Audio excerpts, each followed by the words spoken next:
This body positive train has really run off the rails. It's like that video I saw of Candy. She said, baby, life's tough, get a helmet, man. I'm too pregnant for this. Hello my sunshine and welcome back to another video. Today I'm going to be reviewing Jubilee's Is Being Fat a Choice? Let me know in the comment section what you think, yes or no, and let's get straight into the video.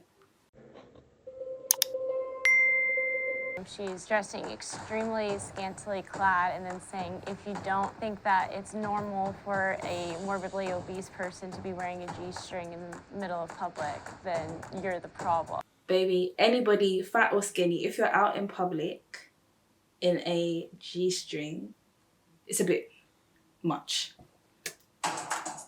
Being fat or skinny is a choice. So they are saying no. They're voting no. So what do you think?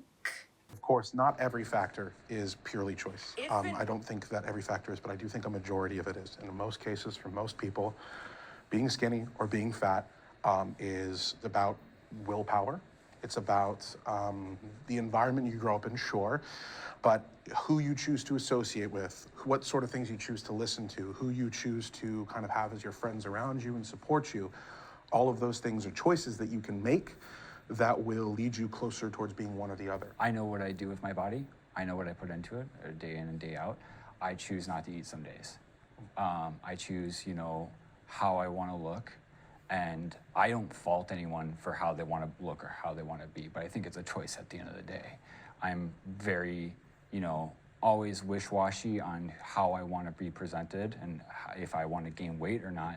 But the only person that's going to gain the weight at the end of the day is me and me myself. For me, it's calories in, calories out. Go to the gym, you'll get buff. Don't go to the gym, you won't get buff. I think it is a choice.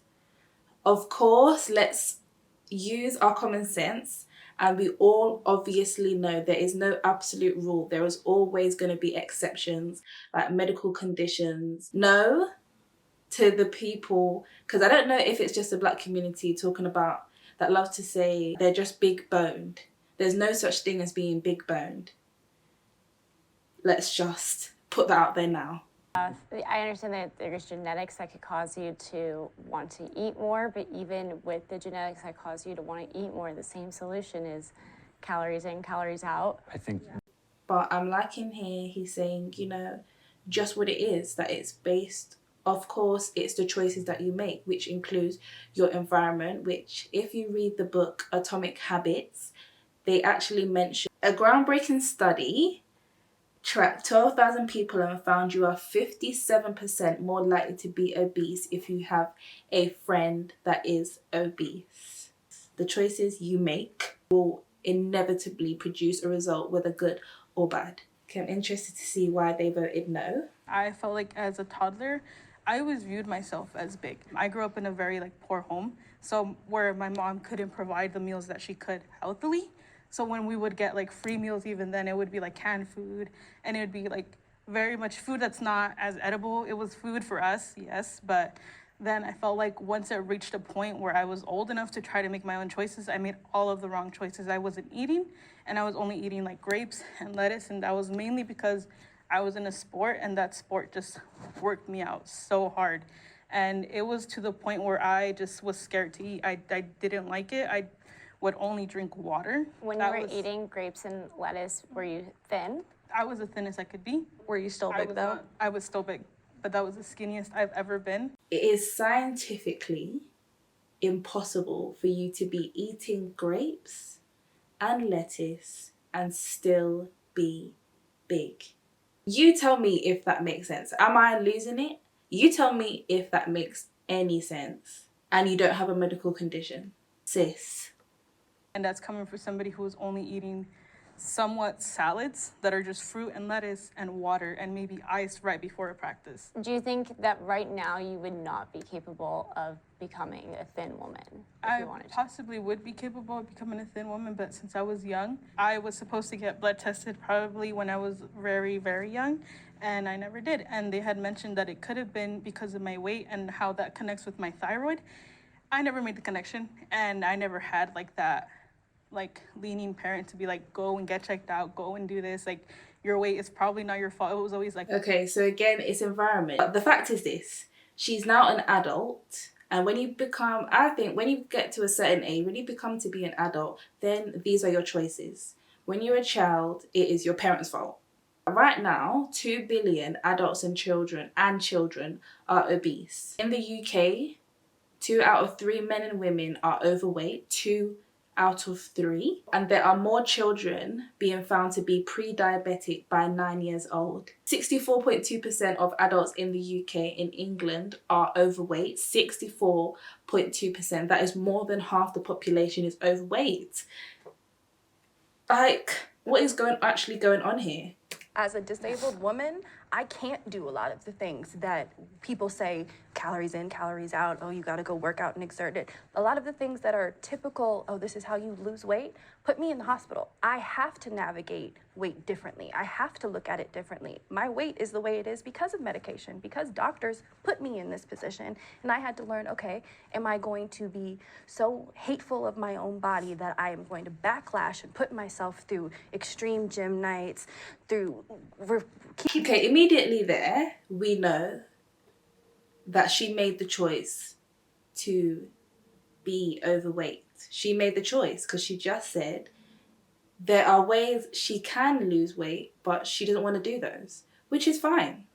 But don't say it's not a choice when you've literally just contradicted yourself in the same sentence, saying that you could go to the gym, but I don't want to do that because it's going to make me feel this way, which is fine. Let's just be honest. Keeping myself from eating things that I should be able to eat. You should be able to have a balance. You should be able to go into the junk food aisle like other skinny people. Exactly. She wants to eat junk food and she wants to eat things that are inflaming, which is fine, but let's just be honest. I would rather be skinny than fat. Can the agreeers? I have been overweight before and I just felt heavy all the time. I just felt heavy. I don't know how to explain it, but you just feel heavy. There was one summer, I was literally walking down the road, and with my asthma, it was extreme weather, so if it was really hot or really cold. Girl, there was one, I was literally walking and broke into a full-on asthma attack. I was like, that was a couple of years, I was maybe 22.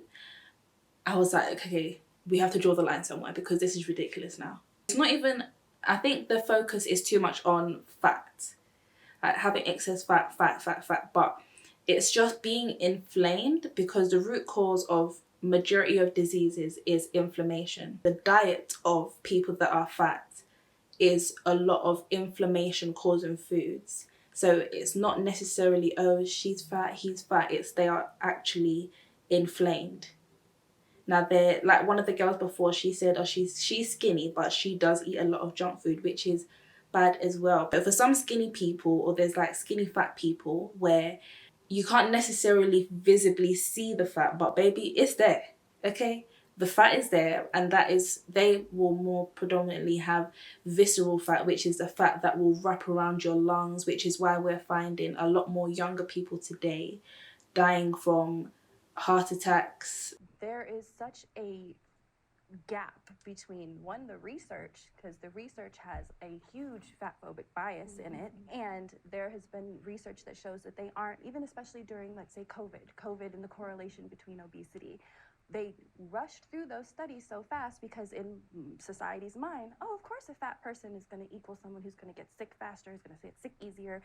People don't just jump out of the sky to think, oh, fat people are unhealthy.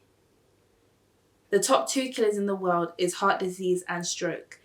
But with the cause of heart disease is literally your arteries getting clogged with fat, literally.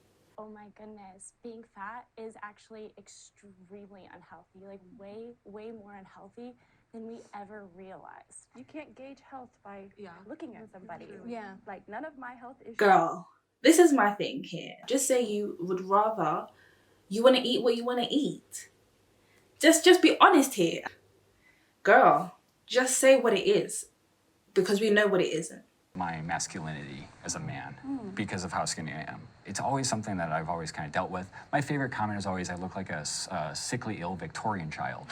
And That's horrible. Sorry, I don't mean to laugh at that. no, I don't, it doesn't bother me as much, but Because I saw a video and she was saying shame culture in the eastern parts of the world should be brought here, and I agree. We need to bring back shame because people are out here moving crazy.